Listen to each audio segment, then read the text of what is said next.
नरसिंहकवचं वक्ष्ये प्रह्लादेनोदितं पुरा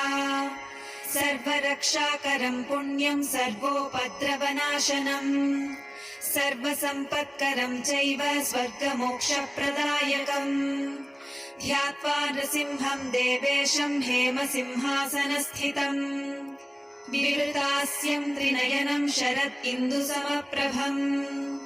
लक्ष्म्यालिङ्गितवामाङ्गं विभूतिभिरुपाश्रितम्